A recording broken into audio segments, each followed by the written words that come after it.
Back for number 4 in this series of endless YouTube record videos. A couple folks in this community have told me that I should do this vinyl tag. I guess it's sort of an introduction into kind of stuff you like recently, over the years, valuable stuff. There's this list of 20 questions, which I just went through. It's right in front of me under this, under the camera. I wasn't able to complete them all. Probably got to about 16, and a few of them I just couldn't summon a good sort of answer. So I'm gonna run through what I did do, and we will take it from there. So the first question is the best find of 2019. That one's pretty easy for me, and it weighs about 5,000 pounds. It's this Go-Betweens box set. It's volume 2. The Go-Betweens are an Australian band. We're around, I think, 80s, 90s, maybe early 2000s. This is, again, the second volume. The first one is incredible. A good friend of mine turned me onto this band many years ago, maybe about 10, 12 years ago. I believe they disbanded when one of their, I think it was their co-founders, Grant, passed away. And Robert Forster, who I believe founded the band with Grant, he is still making solo records. They're great. And in this box set, for the first few hundred, they included a book from Grant's collection. I guess Grant was an avid reader, and as part of the gift of this incredible box set, they included his one book from his collection. Only a few folks were lucky enough to get one of those books. I was, and I believe it's in my living room, or else I would show you what it is. But this is a sensational box set.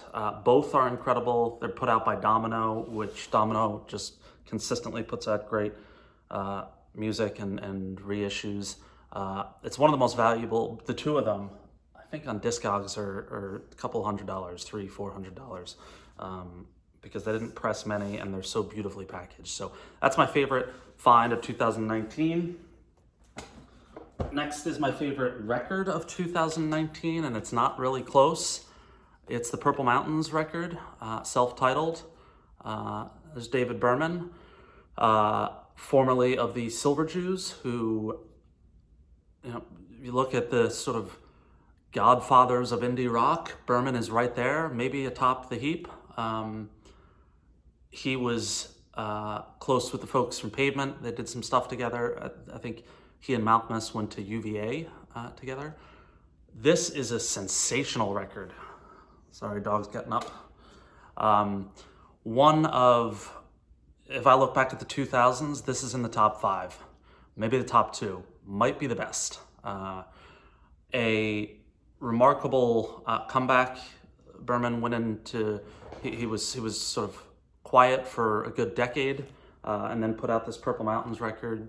And then, unfortunately, not long after, right before he was set to begin a tour, which I had tickets to, to see them at the Chapel, I think it is, in San Francisco, Berman lost his sort of lifelong battle with depression, which he was very open about. Very sad ending, but what a wonderful, wonderful record he left us with.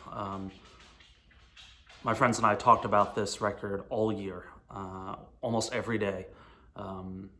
And just a sensational record, and you should listen to it. I think it was out of print, and then I think Drag City, which is one of my favorite labels, just recently reissued shortly after it came out, because it sold out everywhere.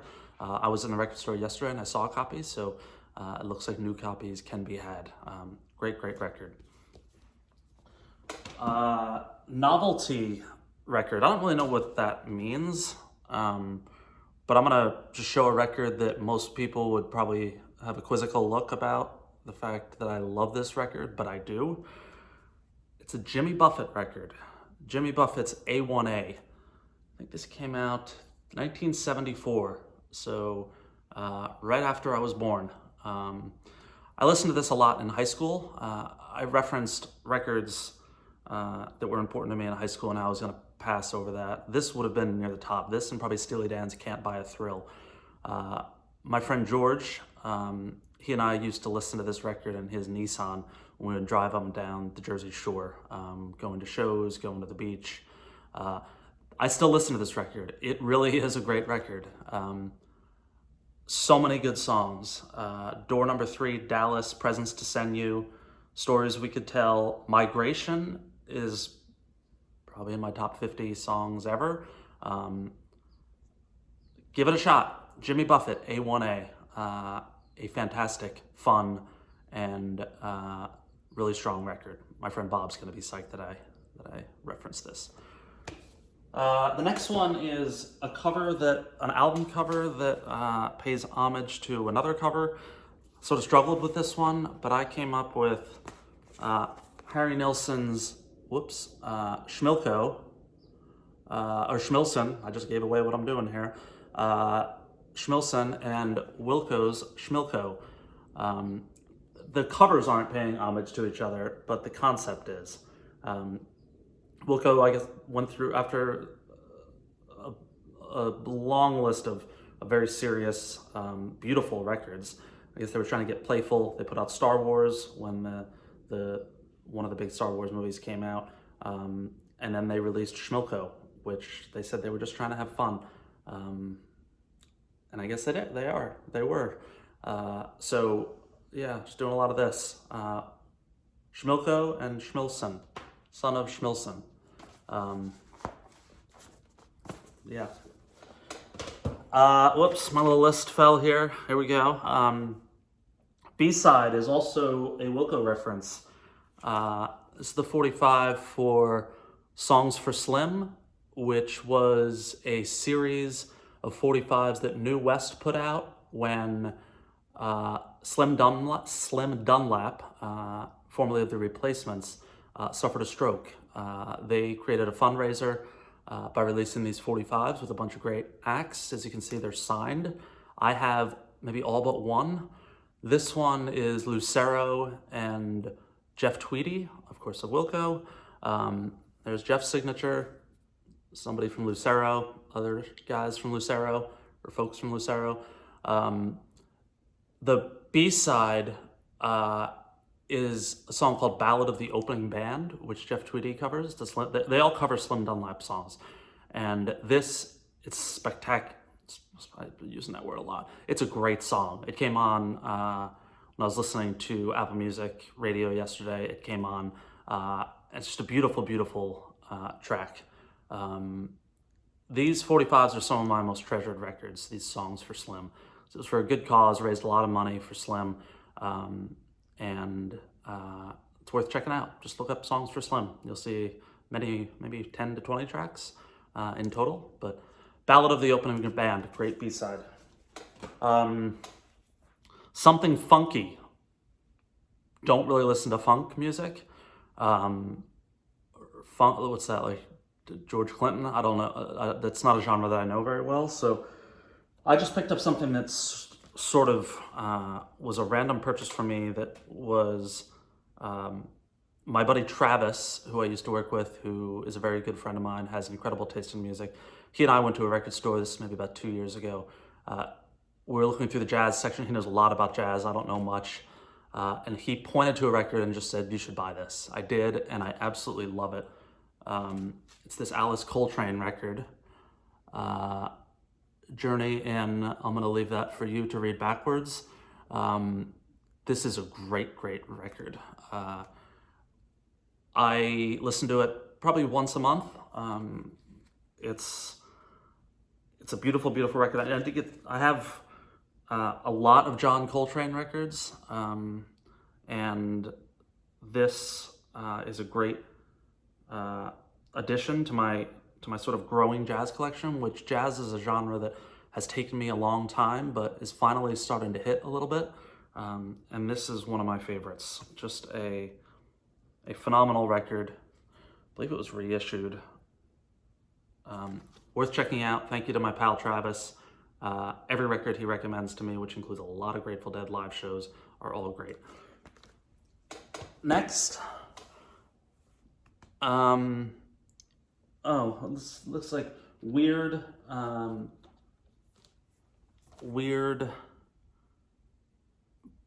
guess, side-by-side buddies in your record collection. So artists that don't really mix. And I sort of looked real quick and I couldn't really come up with anything, but just since this one guy is just weird altogether, I figured I would go with him because anybody he's beside, it's going to be weird and he's probably going to make fun of because that's just the way he is. But the first record is not him. The first record is Joe Strummer and the Mescaleros record Streetcore, a fantastic record. It came out in 2003. I love this record. Coma Girl, Bruce Springsteen has covered that. Just a redemption song, just a great record. I'm gonna listen to this today. But Joe Strummer sits beside Sun Kill Moon. This is their, in my opinion, their last great record, or his last great record. That's Mark Kozelek, if I'm pronouncing that right. He's put out a ton of records since, which a lot of them are just stream of consciousness. But he's a weird guy. I think he lives in San Francisco. And this is this and Ghosts of the Great Highway, I think it's called, are two wonderful records. I've since stopped following his career. So it's also turned me off to some of the things I've heard him say. But anybody who sits beside Mark Kozelek is going to have an interesting time, to say the least. But this record, Benji, is a great one. Next is, we're getting about midway through, maybe more than midway through. I Was There. Surprisingly, I struggled with this. A lot of the bands that I saw that are no longer around are not hugely popular, so it's not like saying I saw Nirvana, which I didn't. I was thinking of the Grateful Dead. I saw them a couple times in the 90s, but the one, when I look back, that really, and I talked about it in a previous video, just had a transformational, it was a transformational experience, was when I saw Bruce Springsteen on the Born in the USA tour. Bruce and Michael Jackson were the biggest artists in the world at the time, 1984, 85. I saw Bruce with my family at Giants Stadium. It was an insane scene. So much fun, so much partying, so much music. This is a great record. Bruce Springsteen from 1973 to 1987, close to perfect. Greetings has a few slips maybe, but everything else, 5-star records all the way through, up until Tunnel of Love in 87. And I recently declared to my friends that I think Western Stars, his release in 2019, is his best record since Tunnel of Love. And I'm gonna stand by that. And that's even with Sleepy Joe's Cafe, which is not that bad. It's starting to grow on me a little bit. But Born in the USA, I was there on this tour. We also saw the Jackson 5. I think it was maybe a few years later, maybe it was 85 or 86. That was not a great show. I remember my younger brother, who was 5 or 6, slept through the whole thing. It was also at Giant Stadium. It was like an hour long. It was just a weird show. But Springsteen played about 30 tracks, or 30 songs this night. I get a chill just thinking about the crowd at this show. How lucky to be around when Bruce Springsteen is performing live.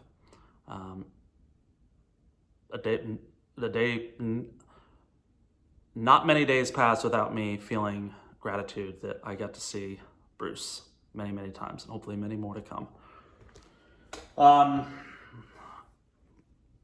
What's next? A discography you own. I just gave it away, sort of.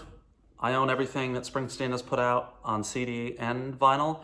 Just showing this one because this is probably my most coveted Bruce record, which is the live show, his first performance I think it's his first performance overall outside the US. This was at Hammersmith Odeon in London, 1975. I believe this was right after he was on the cover of Newsweek and Time magazine, both magazines, in the same week, which I believe it had never happened before, which was a huge deal.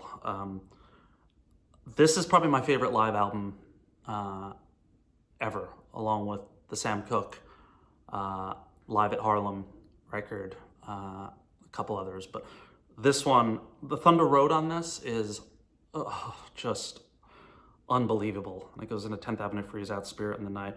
But yeah, I own from 1973 through today everything Bruce has put out. He is really reissuing. Some are reissues, some are first time on vinyl. 5 records coming in, I believe it's late February. Devils and Dust, The Rising, the Tracks collection, just 18 songs from Tracks, I believe. I wish he would put out Tracks in its entirety on vinyl. Live in New York City, and I believe not the Seeger sessions, the Live in Dublin, I think, is the other one. But I have every Wilco record too, and Springsteen and Sunvolt, Beatles, close, Dylan's got so much, but I'm close. But Springsteen, got them all. Musical book and movie you'd recommend. I have read a lot of musical books. I'm reading the Badfinger biography right now, which was really hard to find. It's been out of print for many, many years. I found a copy on eBay for a reasonable price maybe a year ago, and I'm just starting it. I just finished Liz Phair's memoir, which I thought was good. Wish there was more music in it, but it was good. But for me, one of the first that I read, and the one that stands the test of time, is Johnny Cash's Cash. An incredible biography. I read this, what year did it come out? Came out in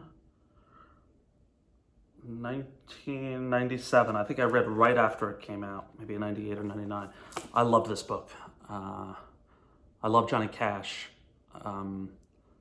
This is worth, I think John Cusack references this in High Fidelity. It's really worth any music fan or any American history fan to read. A spectacular book. And when it comes to movies, DVDs, I have a lot. There's about 50 right back there. A couple that are unopened. Most I've watched. Almost all of them I've watched. But the one I grabbed, which I really, really loved, is this one, The Devil and Daniel Johnston. What an interesting person. This movie was very, very moving. I remember having sort of a mixed reaction to it. I don't remember why. Just it was he's such a sensitive, sweet guy, and the topics of his life or the sort of trajectory of his life can be sad at times and joyful at times. Just a really, really good documentary. I need to watch this again. It's been many, many years since I've seen it.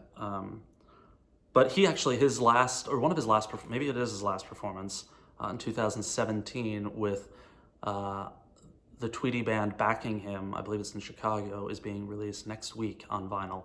I think it's called Daniel Johnston Live in Chicago 2017. It's already on the way, or it will be on the way. I ordered it already. But Devil and Daniel Johnston, I'm sure I'll talk about more music, movies that I love, but this one is right near the top, if not at the top. Underrated album. This is a band that I discovered via some friends in early 2000s. Went on to see them a bunch of times. I saw them at South by Southwest. I saw them in San Francisco. They are a British band called Breaks. I believe they had to change their name to Breaks, Breaks, Breaks because they got a cease and desist letter from somebody named Breaks or something. This record is called Give Blood. It came out in 2005. This reminds me of what like an early Uncle Tupelo record sounded like. Sort of, there's an urgency to it.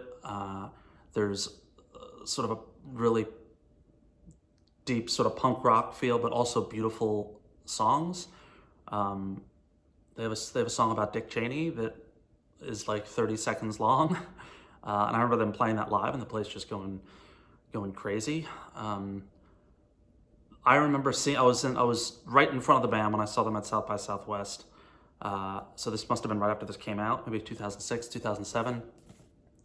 And it was similar to, or it was one of those shows where you don't know the band all that well and they just absolutely blow you away. I remember I ran out of the venue to find, I think, the bass player or the lead guitar player, just to thank him for what an experience it was. I think they played for like 30 minutes and it was insanely good. Listen to this record. It is a great record. Give Blood by the Breaks.